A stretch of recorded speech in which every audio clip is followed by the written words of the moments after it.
Hello everyone, it is April 19th. This is the Naples Money Managers, news you can use. I'm Marcus Bickle, and this is Dennis Nelson. Morning. Good morning, I hope everyone's doing well today. So a couple of things, if anyone's been driving around lately, you'll notice the roads are getting a little bit lighter. We are entering out of season for our area, which is kind of nice if you drive around a lot. I was joking with Dennis, a way you can tell is that the Dunkin' Donuts, which is just north of us, doesn't have a line wrapped around the building when I drive into work this morning, which in season it does. So just a funny anecdote. But another thing that's interesting, I was talking to John about this, is that as I'm sure a lot of you are aware, the real estate market's really, really hot right now. Inventories are at record lows, and it's even to the point that people are only entertaining cash offers. They don't want to be out of the market for as long as the 15 days it would take for something to settle in a different fashion.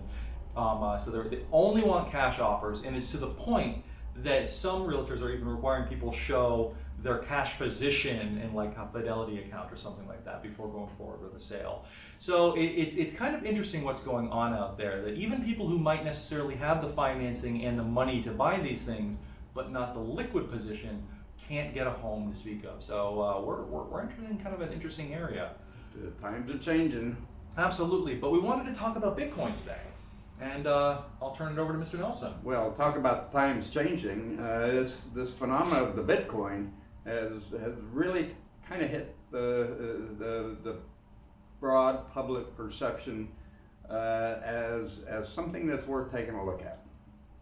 And I've been into Bitcoin now for 6 or 7 years. Yeah, I would say 2014. Yeah, I opened a Coinbase account back then and bought a little Bitcoin. Then the theory being that I wanted to see what this was all about, what was all the talk about, and I think it was trading around 7,000 or 8,000 at that point. Mm-hmm. And I got up to 65,000 here the other day. Now it's down to 56,000. The volatility is enormous. It's really, really high. But my first experience was this. I thought, okay, here was a coin that was really fungible.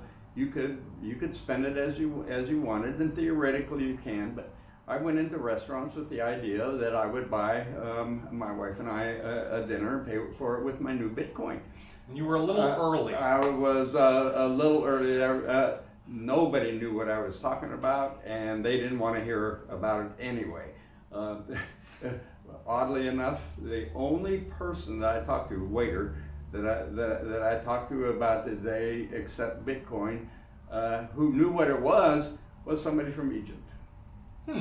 So it's and maybe that's a little telling, because the concept here is that the Bitcoin here is a store of value, kind of like gold. Silver, but a store of value that you can take around with you, and avoid all the complications of currencies, foreign currencies, switching from right? Yes, and that probably works in some countries that have unstable currencies. Mm-hmm.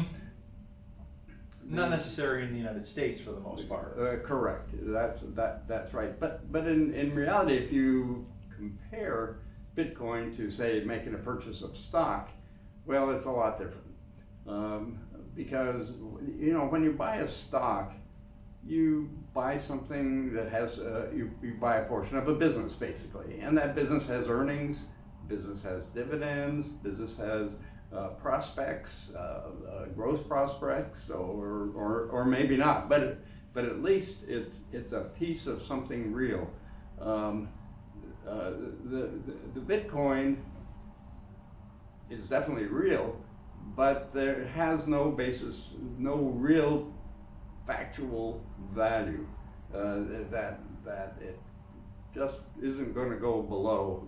I know that it sounds kind of vague, and that's kind of the problem. People are having trouble grasping the concept. Yeah. There's theoretically a limited supply of Bitcoins. Like that's where the theoretical value That comes is in. a theoretical value. Bitcoins, though, have expanded. There's lots of coins out there now. But we're asked continually, how do I buy Bitcoin? Mm-hmm. And there's a couple of ways.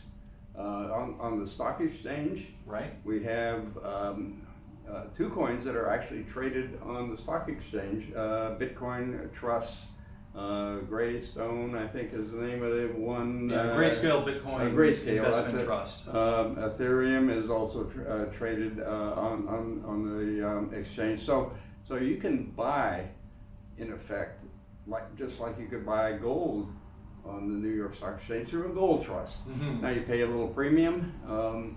And you don't literally own the currency. Well, you don't literally own the currency in that you can spend some of it. Right. But the other way, Coinbase is a custodian that just went public here the other day. It caused a lot of excitement. And that's where I own my Bitcoin. Mm-hmm. You set up a link between your bank account and Coinbase and transfer cash in there, buy whatever coin you want to buy. Right now, the hotter coin is Ethereum. Yeah. And so that's, I think, it's how most people end up owning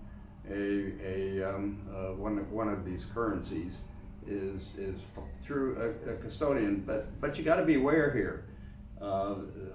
There's a lot of legal things going on. The government, the U.S. government, takes the approach that a lot of terrorist groups use these cyber currencies to transact business. By their very nature, they are decentralized, and the government doesn't have their fingers in it, and that's right. So the U.S. government has to pass on the safety and the security involved with the custodian that holds these bitcoins for you. So there's been that's been an evolving story, but Coinbase is safe, quote unquote, from terrorists and terrorist use. The other feeling, though, is that somehow these coins are private, secure from the government looking at what you're doing, or somebody being able to go to court and find out what this is, and try and make a claim against, and that's incorrect. Unlike dollars that can be handed between people and that are truly fungible, there is a long record-keeping process involved with the bitcoins. literally built into it. Literally built into it. These are what they call the blockchains, and they actually record every transaction that is done. So if somebody wants to find out who owns what, believe me, they can find out. So that's a misconception there. There's no privacy like if you had a bar of gold sitting under your bed. Presumably nobody could really tell who is the owner of that. That's truly fungible. Not so with the coins. But this is a continuing story that's going on and developing. Don't get me wrong. We as a firm and myself as a person do not recommend the purchase of these coins. It's fun to see them go up. It's definitely fun to make some money on it, but it is a real speculation. Yeah, it's absolutely speculative. And to Dennis's point, well, these were originally intended as a currency, cryptocurrency, as something different than the dollar. They've really transitioned to an investment vehicle, a speculative investment vehicle, which is why you've seen the prices spike as high as they have. As they become more and more mainstream, obviously the speculation becomes more and more. Like Dennis has spoken, one of the big things in the news recently was that PayPal would accept the use of Bitcoin on their platform, which is kind of what it was intended to be used for, and that made people very excited. But Dennis is right. There's a lot of hurdles towards Bitcoin in the future, and all cryptocurrencies in general.